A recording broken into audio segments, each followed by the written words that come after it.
नमस्कार दोस्तों, मैं विवेक कुमार स्वागत करता हूं आपका अपने YouTube channel study with Vivek Kumar में। दोस्तों, वीडियो को देखने से पहले चैनल को सब्सक्राइब, लाइक और ज़्यादा से ज़्यादा शेयर करें। दोस्तों, आज हम स्टार्ट करने वाले हैं इंडियन पॉलिटी का एक बहुत ही महत्वपूर्ण लेक्चर, संविधान की प्रस्तावना। दोस्तों, संविधान की प्रस्तावना में जितने शब्द संविधान के लागू होने के समय थे और उसके पश्चात जो संविधान संशोधन में जोड़े गए हैं, उन सभी शब्दों का हम विस्तृत विश्लेषण करेंगे और उसके बाद संविधान की प्रस्तावना का विस्तृत विश्लेषण करेंगे। तो चलिए दोस्तों, आज संविधान की प्रस्तावना का एक बहुत ही महत्वपूर्ण शब्द धर्मनिरपेक्षता पर चर्चा करते हैं। तो चलिए शुरू करते हैं। देखिए दोस्तों, भारत के संविधान में धर्मनिरपेक्षता जो शब्द है वो 42वें संविधान संशोधन द्वारा 1976 में जोड़ा गया था। और देखिए, इस शब्द का जो अर्थ है वो पंथ निरपेक्ष है, ना कि धर्मनिरपेक्ष। अच्छा, आपको ये बात भी याद रखनी है कि इस शब्द को 42वें संविधान संशोधन द्वारा जोड़ा गया था और इस संविधान संशोधन को मिनी कॉन्स्टिट्यूशन भी कहते हैं। तो चलिए दोस्तों, आप पहले ये समझ लेते हैं कि धर्म और पंथ में क्या अंतर होता है। देखिए दोस्तों, धर्म का अर्थ बेसिकली, वैसे तो धर्म की काफ़ी परिभाषाएं बन सकती हैं। जैसे दार्शनिकों ने कहा है कि धर्म की 1000 परिभाषाएं भी कम रह सकती हैं, यानी उससे भी ज़्यादा परिभाषाएं दी जा सकती हैं। लेकिन धर्म का अर्थ हम 4 अर्थ ले सकते हैं धर्म के। तो देखिए, उनमें पहला अर्थ हम ले सकते हैं स्वभाव। स्वभाव भी धर्म का एक अर्थ है। ये मान लीजिए, जितनी भी जड़ वस्तुएँ हैं, यानी जिनमें जान नहीं होती, वो सभी जड़ वस्तुएं कहलाती हैं। उनका कोई उद्देश्य नहीं होता। जैसे मान लीजिए अग्नि, आग कह लीजिए, तो अग्नि का स्वभाव है जलाना और यही उसका धर्म है। पानी का स्वभाव है बुझाना या प्यास बुझाना, ये उसका धर्म है। यानी कि इनका कोई इंटेंशन नहीं है, अग्नि का कोई इंटेंशन नहीं है कि वो जलाएगी, कोई उद्देश्य नहीं है, ये उसका स्वभाव है। तो जो जितनी भी ये जड़ वस्तुएं हैं, इनका जो स्वभाव है उसे हम धर्म के रूप में ले सकते हैं। यानी कि धर्म का एक अर्थ निकलता है जड़ वस्तुओं के लिए, उसका स्वभाव ही उसका धर्म है। दोस्तों, एक अन्य अर्थ में बात करें तो एक अन्य अर्थ धर्म के लिए हम निकाल सकते हैं कर्तव्य। यानी कर्तव्य भी एक धर्म का ही अर्थ है। जैसे इसके लिए एक शब्द जुड़ा हुआ है, राजधर्म। यानी जो राजा का कर्तव्य है जनता के प्रति, वही है राजधर्म। इसके अलावा एक शब्द मिलेगा आपको धर्मराज, और ये आपने शब्द पता होगा ये किसके लिए यूज किया गया है। इसे युधिष्ठिर के लिए यूज किया गया है इस शब्द को। इस शब्द के अलावा आप ये शब्द कह सकते हैं मित्र धर्म। तो इसमें भी ये सेंस निकल के आता है कि जो कर्तव्य है एक दोस्त का दूसरे दोस्त के प्रति, वो भी एक मित्र धर्म ही है। यानी धर्म का एक अर्थ आप ये कह सकते हैं, कर्तव्य भी धर्म का ही अर्थ है। और दोस्तों, इसी अर्थ को लेकर महात्मा गांधी ने कहा था कि धर्म विहीन राजनीति मृतदेह के समान है। यानी और कुछ लोग कहते हैं कि गांधी जी राजनीति में धर्म को इन्वॉल्व करना चाह रहे थे, जबकि उनका सेंस यहाँ उस पंथ को ना लेकर कर्तव्य के सेंस में था। यानी दोस्तों, गांधी जी कहना चाह रहे थे कि कर्तव्य विहीन राजनीति मृतदेह के समान है। यानी राजनीति में जब तक कर्तव्य नहीं होगा तो उसका कोई मूल्य नहीं है। ये गांधी जी का सेंस था। तो यहाँ पर ये बात आप मान सकते हैं कि धर्म का एक अर्थ कर्तव्य भी होता है। एक अन्य अर्थ की बात करें तो दोस्तों, यहाँ पर ये बेसिकली जो सबसे ज़्यादा प्रचलित है धर्म के लिए, पंथ या संप्रदाय भी कह सकते हैं। जैसे ईसाई है, सिख है, मुस्लिम है, हिंदू हैं, और ये सभी क्या हैं, संप्रदाय हैं।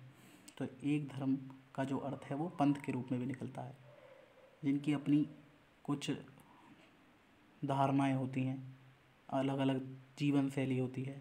तो ये सभी पंथ या संप्रदाय हैं। तो एक सेंस धर्म के लिए ये निकलता है। एक अलग बात करें तो दोस्तों, एक अर्थ निकलता है धर्म का साधना पद्धति। साधना पद्धति भी धर्म का ही एक अर्थ है। आप ये कह सकते हैं कि जिसके लिए सबसे पहली बात, साधना पद्धति के लिए एक चीज़ होनी आवश्यक है, जिसे कहते हैं अलौकिक। यानी जो इस लोक से अलग हो, परलोक नहीं, किसी दूसरे लोक की बात करें, और दूसरी एक बात इसकी निश्चित है, एक होगी इसकी साधना पद्धति यानी मार्ग,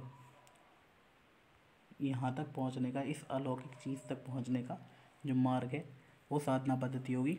यानी धर्म का एक अर्थ इस सेंस में भी ले सकते हैं। तो दोस्तों ये जो धर्म की सबसे ज़्यादा प्रचलित जो अर्थ हैं वो मैंने आपको बताए हैं। अब देखिए दोस्तों, मैं आपको बता चुका हूँ कि भारत में धर्मनिरपेक्षता शब्द 42वें संविधान संशोधन द्वारा 1976 में जोड़ा गया था। अब इसके बाद देखते हैं। देखिए, भारत एक सेकुलर कंट्री है और जिसका हिंदी में ट्रांसलेशन होता है पंथ निरपेक्ष, ना कि धर्मनिरपेक्ष, क्योंकि इन दोनों में कुछ अंतर होता है मूलभूत, जो मैं आपको बता चुका हूँ। देखिए दोस्तों, धर्म क्या है? बेसिकली आप ये कह सकते हैं कि जो धारण करने योग्य है वही धर्म है। और मनुस्मृति में धर्म के 10 लक्षण बताए गए हैं। धैर्य, यानी जिस व्यक्ति में धैर्य है वो धार्मिक व्यक्ति है। दूसरी बात, जो व्यक्ति क्षमा करना जानता हो वह भी धार्मिक व्यक्ति है। और बात करें तो जिसका अपना मन पर नियंत्रण हो, यानी जो अपने मन को नियंत्रित कर सके वह भी व्यक्ति धार्मिक है। चोरी ना करे वह भी व्यक्ति धार्मिक है। जिसका इंद्रियों पर नियंत्रण हो वह भी व्यक्ति धार्मिक है। कुल मिला के ऐसे 10 लक्षण बताए गए हैं मनुस्मृति में जो धर्म के लक्षण हैं। और इस प्रकार दोस्तों कह सकते हैं कि जो धर्म है एक प्रकार के मानवीय मूल्य हैं। और इसी के आधार पर माननीय सुप्रीम कोर्ट ने हिंदू शब्द को धर्म न मानकर एक जीवन शैली माना है। और दोस्तों आपको पता होगा कि हिंदू धर्म में कई सारे पंथ आते हैं। आर्य समाज, ब्रह्म समाज, शैव धर्म, वैष्णव धर्म, ये सभी हिंदू धर्म का ही हिस्सा हैं। दोस्तों धर्म एक भारतीय शब्द है और विश्व में इसके लिए रिलीजन शब्द का प्रयोग किया जाता है। और रिलीजन और धर्म दोनों अलग अलग हैं। जो रिलीजन है भारत में उसके लिए शब्द है यूज जो किया जाता है उसे कहते हैं पंथ। ये आपको याद रखना है। बात दोस्तों अगर रिलीजन की करें तो ये एक पाश्चात्य यानी कि वेस्ट का शब्द है, पश्चिम का, और जिसकी उत्पत्ति यूरोप में हुई है। और इसके लिए 2 सिद्धांत जिन्हें दैवी सिद्धांत संबंधित है उसमें 2 बातें शामिल हैं। देखिए वो 2 बातें क्या हैं दोस्तों। पहली बात है कि राज्य की उत्पत्ति ईश्वर द्वारा हुई है। और दूसरी बात है कि राजा ईश्वर का प्रतिनिधि है। ये जो रिलीजन की उत्पत्ति हुई है यूरोप में उसकी 2 बात उसमें शामिल है, ये दोनों बातें। और दोस्तों इसके बाद बात करते हैं हम निरपेक्ष की। और दोस्तों आपको पता होगा कि निरपेक्ष का शाब्दिक अर्थ है अलग रहना, न्यूट्रल रहना या उदासीन रहना। और जब आधुनिक काल में पश्चिमी देशों में नवीन विचारों का उदय हुआ तो यह अवधारणा सामने आई कि राज्य को धर्म से अलग रहना चाहिए और लोगों के धार्मिक जीवन में हस्तक्षेप नहीं करना चाहिए। और दोस्तों यहाँ जो धर्म का अर्थ है वो रिलीजन से है, यानी पंथ से है। अगर भारत के सेंस में बात करें तो यह शब्द पंथ से है, ना कि उस धर्म से जिसका उल्लेख मनुस्मृति में किया गया है। और दोस्तों अगर पंथ की बात करें तो जो 10 लक्षण बताए गए हैं मनुस्मृति में उन मूल्यों को अपनाते हुए ईश्वर तक पहुंचने का मार्ग ही पंथ है। और पंथ के लिए मैंने आपको बताया था इस्लाम, ईसाई और सिख, जबकि हिंदू धर्म को एक जीवन शैली माना गया है सुप्रीम कोर्ट के अनुसार। देखिए दोस्तों, पंथ में 4 अनिवार्य बातें होती हैं। पहली बात होगी कि उसका एक प्रवर्तक होगा, और दूसरी बात होगी उसकी एक धार्मिक पुस्तक होगी, तीसरी बात होगी कि पूजा की एक विशेष पद्धति होगी, और एक बात होगी उसका एक पवित्र स्थान होगा। जैसे आप मान लीजिए मुस्लिम धर्म की बात करें तो उनके प्रवर्तक हैं मोहम्मद साहब। अगर उनकी पुस्तक की बात करें तो उनकी पुस्तक है कुरान, जो धार्मिक पुस्तक है। पूजा की एक विशेष पद्धति नमाज, और चौथा एक पवित्र स्थान है मक्का और मदीना। तो यानी कि दोस्तों अगर एक पंथ की बात करें तो उसमें 4 अनिवार्य बातें होती हैं। एक प्रवर्तक होगा, एक धार्मिक पुस्तक होगी, पूजा की एक विशेष पद्धति होगी और एक पवित्र स्थान होगा।